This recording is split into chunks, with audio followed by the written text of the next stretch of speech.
பிறக்கப் போகும் ஆங்கில புத்தாண்டை முன்னிட்டு ஜனாதிபதி அனுரகுமார் திசாநாயக்க புத்தாண்டு வாழ்த்து செய்தி ஒன்றை வெளியிட்டுள்ளார். மேற்கொள்ள ஆரம்பம். மிகப்பெரிய மறுசீரமைப்பு செயல்முறையையும் மீள் கட்டியெழுப்பும் பாரிய பணியையும் தோள்மேல் சுமந்த நாடென்ற வகையில் நாம் 2026 ஆண்டு புத்தாண்டில் கால்பதிக்கின்றோம்.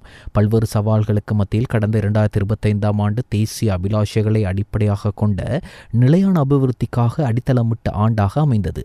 1977 ஆண்டுக்கு பிறகு மிக குறைந்த வரவு செலவு திட்ட பற்றாக்குறையை பதிவு செய்தல், 2007 ஆண்டுக்கு பிறகு நாட்டின் கூடுதலான அரச வருவாயை ஈட்டுதல், வரலாற்றில் முதல் முறையாக முதன்மை கணக்கு மிகையை பெற்றமை, பொருட்கள் மற்றும் சேவைகளின் ஏற்றுமதி வருவாயை சுமார் $17 பில்லியன் அதிகரித்தமை, எமது நாட்டு வரலாற்றில் அரச வருவாய் இலக்குகளை விஞ்சும் ஒரே ஆண்டாக 2025 ஆண்டை மாற்றியமை மற்றும் அண்மை காலத்தில் சுற்றுலா பயணிகள் அதிக அளவில் நாட்டிற்கு வருகை தந்த வருடமாக பதிவானமை போன்றன 2025 ஆண்டில் அடையப்பட்ட குறிப்பிடத்தக்க பொருளாதார சாதனைகளாகும். இலங்கை மக்களின் நீண்டகால எதிர்பார்ப்பாக இருந்த ஊழல் நிறைந்த அரசியல் முறைமைக்கு பதிலாக பொதுமக்களுக்கு நேர்மையாக சேவை செய்யும் ஒரு சிறந்த அரசியல் கலாச்சாரத்தை நாட்டில் உருவாக்கவும், எதிர்கால சந்ததியினரை போதைப்பொருள் அச்சுறுத்தலிலிருந்து விடுவிப்பதற்கான முழு நாடுமே ஒன்றாக தேசிய செயற்பாட்டை போன்ற திட்டங்களை செயற்படுத்தவும் நடவடிக்கை எடுக்கப்பட்டதோடு இவை 2025 ஆண்டு நாட்டின் அரசியல் மற்றும் சமூக மாற்றத்தில் ஒரு திருப்பு முனையான ஆண்டாக பதியப்படுகிறது. அண்மை காலங்களில் நாடு எதிர்கொண்ட மிகப்பெரிய இயற்கை பேரழிவின் சவாலை கடந்த ஆண்டு நாங்கள் ஒன்றாக எதிர்கொண்டோம். நமது மக்களிடையே உள்ள மனிதநேய பண்பானது எந்த பேரழிவினாலும் பறிக்க முடியாத ஒரு சிறந்த குணம் என்பதை தெளிவாக நிரூபித்ததோடு நாடு முழுவதும் உள்ள மக்கள் பாதிக்கப்பட்ட சகோதர மக்களின் துயரத்தில் கைகோர்த்தார்கள். இந்த சவாலை எதிர்கொள்வதில் எங்களுக்கு ஆதரவளித்த வெளிநாடுகளில் உள்ள இலங்கையர்களுக்கும் மீளெழுச்சி நட்புறவின் பலத்தை வழங்கிய உலகெங்கிலும் உள்ள அனைத்து நட்பு நாடுகளுக்கும், அனர்த்த நிலையில் அயராது உழைத்த போலீசார் மற்றும் முப்படைகளுக்கும் அரச உத்தியோகஸ்தர்களுக்கும் எனது நன்றியை தெரிவித்துக் கொள்கின்றேன். நாம் ஒன்றாக இன்னும் நீண்ட தூரம் பயணிக்க வேண்டியுள்ளது. உலக வரலாற்றில் வீழ்ச்சியடைந்த ஒவ்வொரு நாட்டையும் கட்டியெழுப்புவதில் அந்த மக்களின் இலட்சியமும் தைரியமும் பக்கபலமாக இருந்தது. நமது அன்பான பிரஜைகளின் அசைக்க முடியாத தைரியத்தின் பலனால் நாம் முன்பிருந்ததை விட சிறந்த நாட்டை மீண்டும் கட்டியெழுப்ப முடியும் என்று உறுதியாக நம்புகின்றோம். புத்தாண்டு வருகை கடந்த ஆண்டின் அனுபவங்களை மீள்பரிசீலனை செய்வதற்கு வாய்ப்பளிப்பதோடு புத்தாண்டு தொடர்பில் சாதகமான மனப்பாங்குகளுடன் மீள திட்டமிடுவதற்கும் ஒரு சந்தர்ப்பத்தை வழங்குகின்றது. நாட்டை மீண்டும் கட்டியெழுப்புவதற்கான திட்டத்தில் அசைக்க முடியாத உறுதியுடனும் நம்பிக்கையுடனும் சகோதரத்துவத்துடன் கைகோர்க்க அனைவரையும் நான் அழைப்பு விடுக்கின்றேன். மலரப்போகும் 2026 புத்தாண்டு உங்கள் அனைவரினதும் எதிர்பார்ப்புகள் நிறைவேறும் வெற்றிகரமான புத்தாண்டாக அமைய வாழ்த்துகிறேன். அனுரகுமார் திசாநாயக்க, ஜனாதிபதி, இலங்கை ஜனநாயக சோசலிச குடியரசு. மேற்கோள் நிறைவு. பிரதமரின் புத்தாண்டு வாழ்த்துச் செய்தி. மேற்கோள் ஆரம்பம்.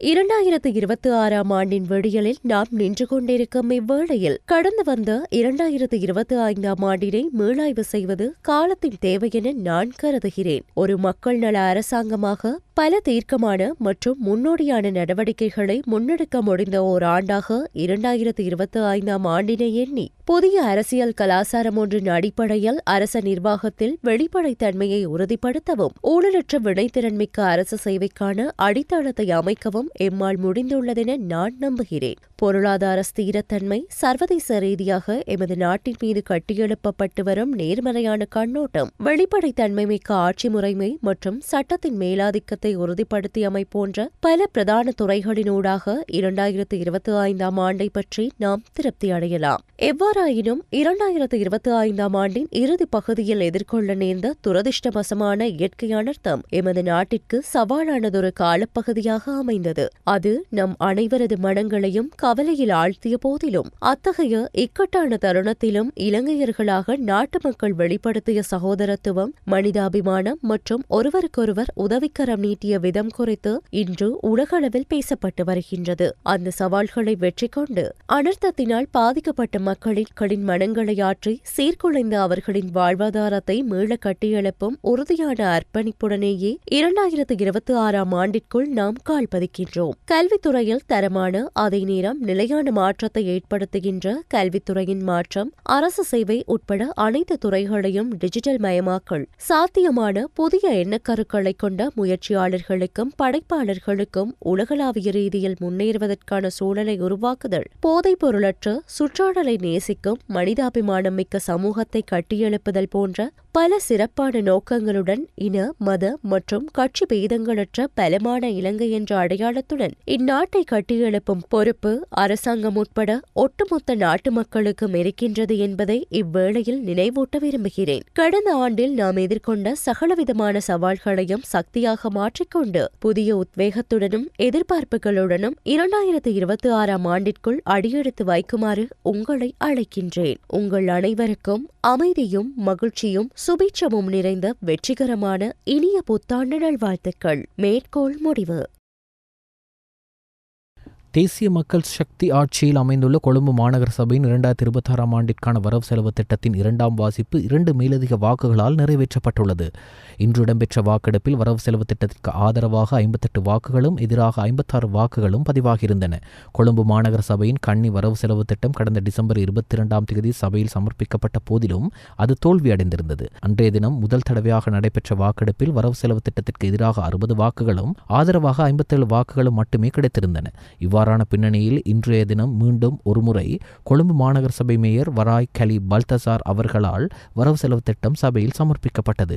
இதையடுத்து இடம்பெற்ற 2வது வாக்கெடுப்பில் கொழும்பு மாநகர சபையின் வரவு செலவு திட்டம் பெரும்பான்மை வாக்குகளால் நிறைவேற்றப்பட்டது. இந்த வாக்கெடுப்பு தொடர்பாக கொழும்பு மாநகர சபையின் சுயேட்சை குழு 4 மாநகர சபை உறுப்பினர் பல புஷ்பநாதன் கருத்து தெரிவித்தார். நான் பல புஷ்பநாதன் பேசுகிறேன். இன்று மாநகர சபை வாக்கெடுப்பிலே ஆதரவாக 58 வாக்குகளும் எதிராக 56 வாக்குகளும் கிடைத்தன. அதில் 2 வாக்குகள் மேலதிகமான வாக்குகளில் ஆளுங்கட்சி வெற்றி பெற்றுவிட்டது. அதற்கு சுயேட்சை குழு 4 சார்பாக KT குருசாமி அவர்களும் நானும் இணைந்து அந்த வாக்குகளை அளித்து நாங்களும் எங்களுடைய ஆதரவை தெரிவித்திருந்தோம். இது கடந்த முறையும் நாங்கள் ஆளுங்கட்சிக்கு தான் வாக்களித்திருந்தோம். அதேபோல் இம்முறையும் எங்களுடைய ஆதரவை தெரிவித்து வெற்றி பெறுவதற்கு துணையாக நின்றோம் என்பதை சந்தோஷத்துடன் தெரிவித்துக் கொள்கிறேன்.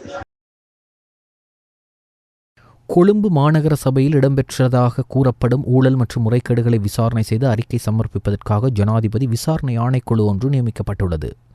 இது தொடர்பான வர்த்தமானி அறிவித்தல் ஜனாதிபதி செயலாளரின் கையொப்பத்துடன் வெளியிடப்பட்டுள்ளது. ஆணைக்குழுவின் உறுப்பினர்களாக ஓய்வு பெற்ற மேல் நீதிமன்ற நீதியரசர் PSN ரணசிங்க, கணக்காளர் ERMSH ஏகநாயக்க மற்றும் ஓய்வு பெற்ற சிரேஷ்ட போலீஸ் அத்தியட்சகர் DS விக்ரமசிங்க ஆகியோர் நியமிக்கப்பட்டுள்ளனர். 2010ஆம் ஆண்டு முதல் 2025ஆம் ஆண்டு வரையான காலப்பகுதிக்குள் கொழும்பு மாநகராட்சியில் இடம்பெற்றுள்ளதாக கருதப்படும் ஊழல்கள் தொடர்பில் இந்த ஆணைக்குழுவினால் விசாரணை மேற்கொள்ளப்பட உள்ளது. மேலும் மோசடி குற்றவியல், நம்பிக்கை துரோகம், சொத்துக்களை முறையற்ற முறையில் கையாளுதல் போன்ற விடயங்கள் குறித்து விசாரணை நடத்தப்படும் எனவும் அதில் குறிப்பிடப்பட்டுள்ளது. அரச வளங்கள் மற்றும் வரப்பிரசாதங்களை துஷ்பிரயோகம் செய்தல், சட்டவிரோத ஆட்சேர்ப்பு மற்றும் நியமனங்கள், சட்டவிரோத திட்டங்கள், அசையும் மற்றும் அசையா சொத்துக்களை வாடகைக்கு அல்லது குத்தகைக்கு விடும்போது இடம்பெற்ற முறைகேடுகளை கண்டறிந்து அறிக்கை சமர்ப்பித்தல் ஆகிய பணிகள் இந்த ஆணைக்குழுவிடம் ஒப்படைக்கப்பட்டுள்ளன.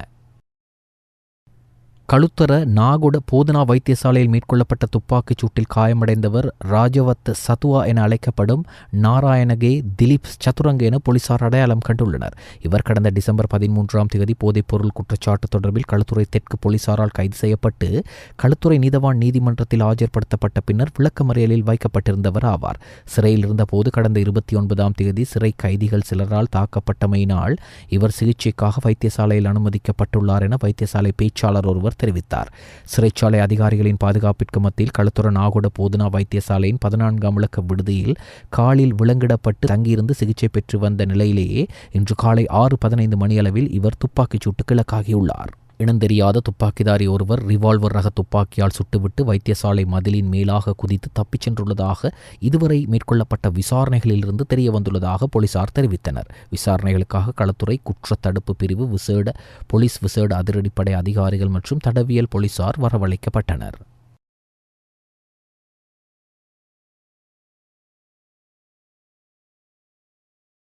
குகுவளை சரணங்கர வீதி போதியவத்த பகுதியில் உள்ள ஒரு வீட்டை இலக்காக கொண்டு நேற்றிரவு துப்பாக்கி சூடொன்று மேற்கொள்ளப்பட்டுள்ளது. இந்த சம்பவத்தில் 16 வயதுடைய சிறுமியொருவர் காயமடைந்துள்ளதாக போலீசார் தெரிவித்தனர். மோட்டார் சைக்கிளில் வந்த இனம் தெரியாத இருவர் குறித்த வீட்டின் மீது துப்பாக்கி சூடு நடத்திவிட்டு தப்பி சென்றதாக முதற்கட்ட விசாரணைகளில் தெரியவந்துள்ளது. குறித்த துப்பாக்கி சூட்டில் காயமடைந்த சிறுமி களுபோவில போதனா வைத்தியசாலையில் அனுமதிக்கப்பட்டுள்ள நிலையில் சம்பவம் தொடர்பாக குகுவள போலீசார் மேலதிக விசாரணைகளை முன்னெடுத்து வருகின்றனர்.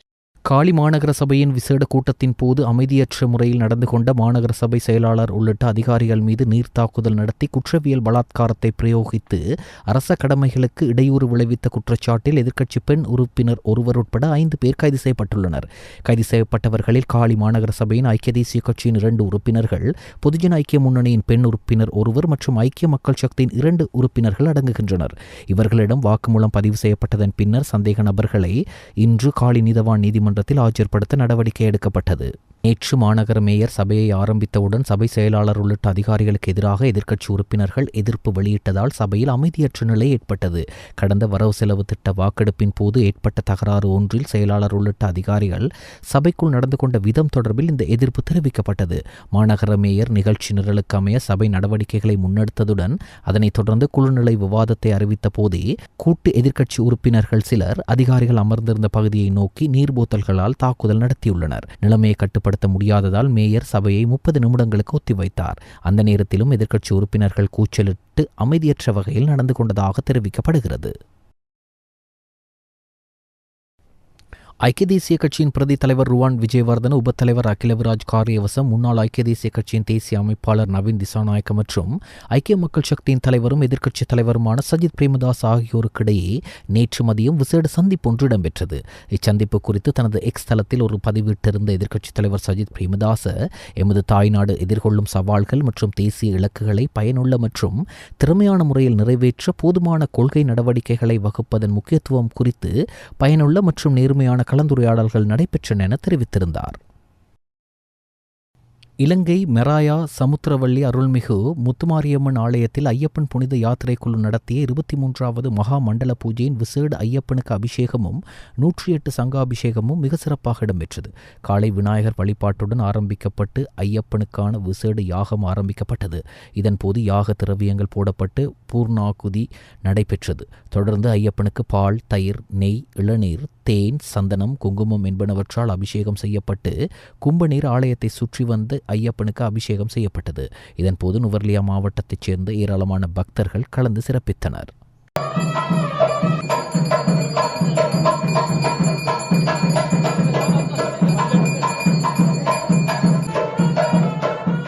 இந்த டித்வா சூறாவளி ஏற்பட்ட சமயத்திலும் அதற்கு பின்னரும் பாராளுமன்றத்திலும் அங்கே வெளியேயும் மக்களின் நலனுக்காக பல்வேறு திட்டங்களை முன்வைத்து அவற்றை முன்னெடுப்போம் என்று அரசாங்கமும் ஜனாதிபதியும் பல்வேறு வாக்குறுதிகளை வழங்கியிருந்தனர். ஆனால் அவ்வாறு வாக்குறுதி அளித்த சலுகைகள், நிவாரணங்கள், அவற்றுக்கு தேவையான வளங்கள் மற்றும் நிதிகளை பெற்றுக் கொடுப்பதில் அரசாங்கம் தோல்வி கண்டுள்ளது. ஒரு தகரத்துண்டு அடிபட்டு சென்றாலும் அதற்கு 10 லட்சம் ரூபாய் தருவோம் என்று உறுதியளித்த அரசாங்கம் முழுமையாக சேதமடைந்த வீடுகளுக்கு தருவோம் என்று உறுதியளித்த 50 லட்சம் ரூபாயையோ அல்லது வாழ தகுதியற்ற காணிகளுக்கு பெற்றுத் தருவோம் என்று உறுதியளித்த மாற்று காணிகளையோ அரசாங்கம் இன்னும் பெற்றுக் கொடுக்கவில்லை என எதிர்க்கட்சித் தலைவர் சஜித் பிரேமதாச தெரிவித்துள்ளார். டித்வா சூறாவளியால் சேதமடைந்த வைத்தியசாலை கட்டமைப்பை மீள நிர்மாணம் செய்யும் நோக்கில் ஐக்கிய மக்கள் சக்தியினால் முன்னெடுக்கப்பட்டு வரும் மூச்சு திட்டத்தின் கீழ் வைத்தியசாலைகளுக்கு தேவையான மருந்து பொருட்கள் மற்றும் வைத்தியசாலை உபகரணங்களை வழங்கி வைக்கப்பட்டு வருகின்றன. இந்த தொடரில் மற்றொரு கட்டமாக அனுராதபுரம் மாவட்டம் ராஜாங்கனிய யாய 11வது பிரதேச வைத்தியசாலைக்கு 28 லட்சம் ரூபாய் மதிப்புள்ள வைத்தியசாலை உபகரணங்களை வழங்கி வைக்கும் நிகழ்வு இடம்பெற்றது. அதன் போது கருத்து தெரிவிக்கும் போதே அவர் இவ்வாறு தெரிவித்தார்.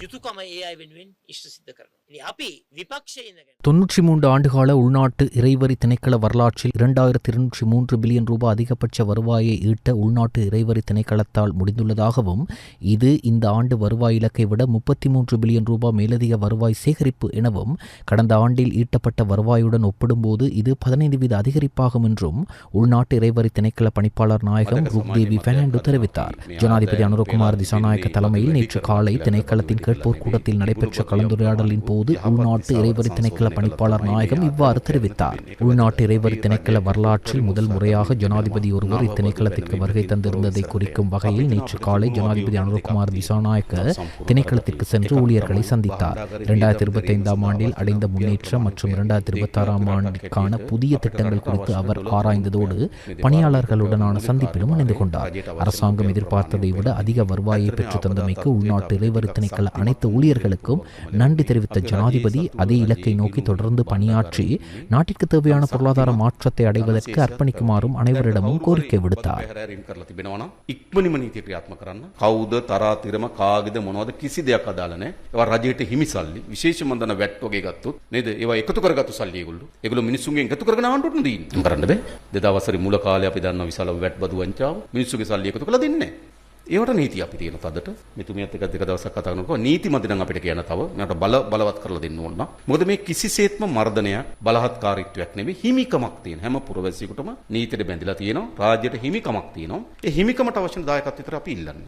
2025 ஆண்டு இலங்கை சுங்க திணைக்களம் வரலாற்றில் அதிக வருமானத்தை ஈட்டிய வருடமாக பதிவாகியுள்ளது என்றும் எதிர்பார்த்த வருமானம் இலக்கான 2115 பில்லியன் ரூபாய் வருமானத்தை தாண்டி 300 பில்லியன் ரூபாய் மேலதிகமாக வருமானத்துடன் 2026 ஆண்டை ஆரம்பிக்க முடிந்துள்ளதாகவும் இலங்கை சுங்க பணிப்பாளர் நாயகம் SP அருகொட தெரிவித்தார்.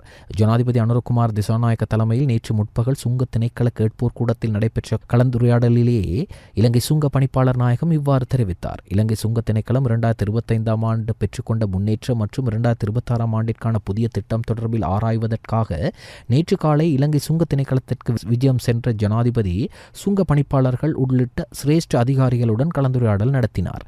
நாட்டுக்கு அவசியமான வருமானத்தை ஈட்டி தந்து பொருளாதார மற்றும் சமூக நிலைப்பேற்றை உருவாக்க இலங்கை சுங்க திணைக்களம் வழங்கிய பங்களிப்பை இதன்போது பாராட்டிய ஜனாதிபதி அதற்காக அனைத்து உத்தியோகஸ்தர்களுக்கும் நன்றி தெரிவித்தார்.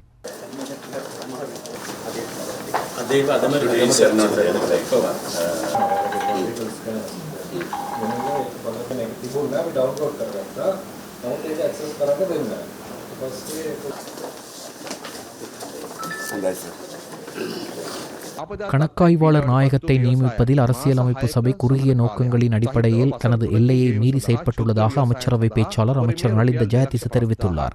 கடந்த சில மாதங்களாக கணக்காய்வாளர் நாயகம் பதவி வெற்றிடமாக உள்ளமை தொடர்பில் அரசு தகவல் திணைக்களத்தில் நேற்று நடைபெற்ற அமைச்சரவை தீர்மானங்களை அறிவிக்கும் ஊடகவியலாளர் சந்திப்பில் ஊடகவியலாளர்கள் எழுப்பிய கேள்விகளுக்கு பதிலளிக்கும் போதே அவர் இவ்வாறு தெரிவித்தார்.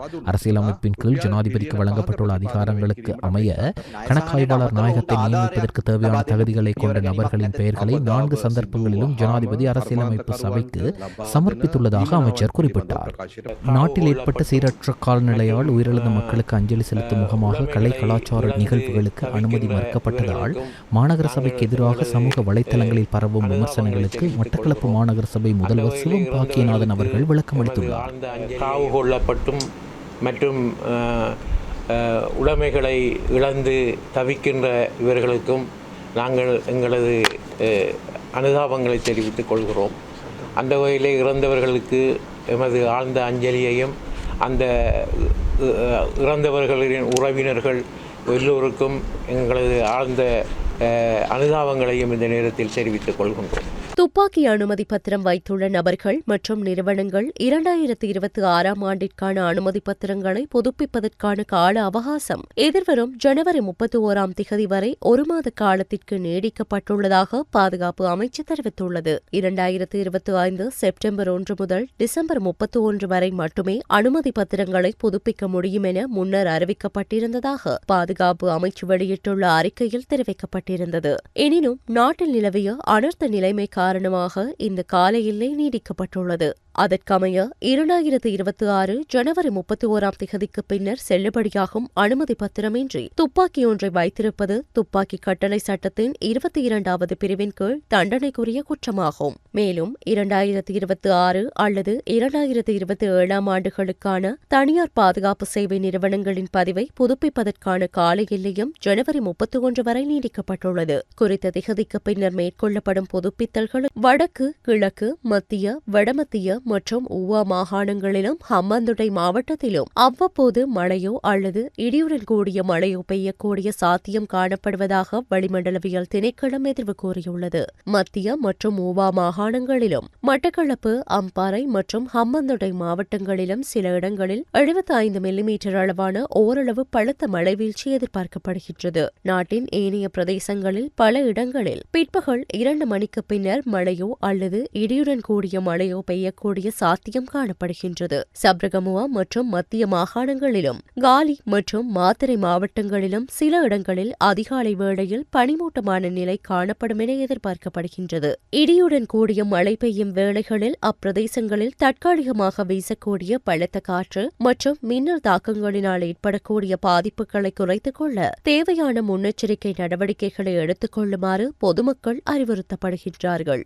பங்களாதேஷின் முன்னாள் பிரதமரும் பங்களாதேஷின் தேசியவாத கட்சியின் தலைவருமான கலீதா ஜியா இருதயம் மற்றும் நுரையீரல் தொற்றுநோய் காரணமாக டாக்காவில் உள்ள தனியார் மருத்துவமனையில் கடந்த மாதம் 13ஆம் தேதி அனுமதிக்கப்பட்டார். அங்கு அவருக்கு சிறப்பு மருத்துவ குழுவினர் தீவிர சிகிச்சை அளித்து வந்தனர். இந்த நிலையில் கலீதா ஜியா சிகிச்சை பலனின்றி நேற்று தனது 80வது வயதில் காலமானார். கலீதா ஜியாவின் மறைவை தொடர்ந்து பங்களாதேஷில் 3 நாட்கள் துக்கம் அனுசரிக்கப்படும் என்றும் இன்று ஒரு நாள் பொது விடுமுறை விடப்படும் என்றும் அந்நாட்டின் தலைமை ஆலோசகர் முகமது யூனுஸ் அறிவித்திருந்தார். கலீதா ஜியாவின் இறுதி அஞ்சலி இன்று பங்களாதேஷ் பாராளுமன்ற வளாகம் முன்பு டாக்கா மலிக்மியா அவென்யூவில் நடைபெற்றது.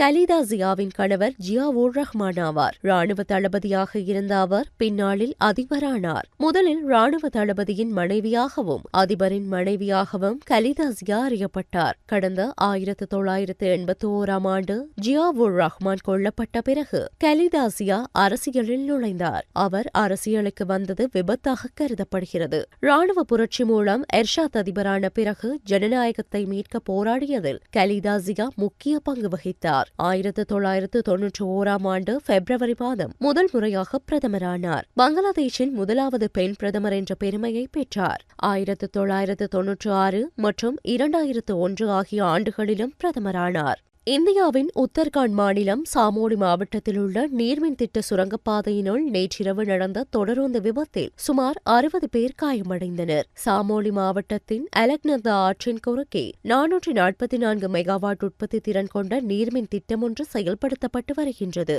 இந்த திட்டத்தின் ஒரு பகுதியாக ஹெலாங் மற்றும் பிப்பல்கோட்டி இடையே சுரங்கப்பாதை அமைக்கும் பணி நடைபெற்று வருகிறது. இந்த சுரங்கப்பாதை கட்டுமான பணியில் ஈடுபட்டிருந்த தொழிலாளர்கள் மற்றும் அதிகாரிகள் பயணித்த தொடரும் கட்டுமான பொருட்களை ஏற்றி சென்ற மற்றொரு தொடருந்து மோதிக்கொண்டதில் இந்த விபத்து நேர்ந்துள்ளது. விபத்து நடந்த சமயத்தில் பணியாளர்கள் பயணித்த தொடருந்தில் மொத்தம் 109 பேர் இருந்தனர் எனவும் அவர்களில் 60 பேருக்கு காயம் ஏற்பட்டதாகவும் ஏனையோர் பாதுகாப்பாக மீட்கப்பட்டுள்ளதாகவும் தெரிவிக்கப்பட்டுள்ளது.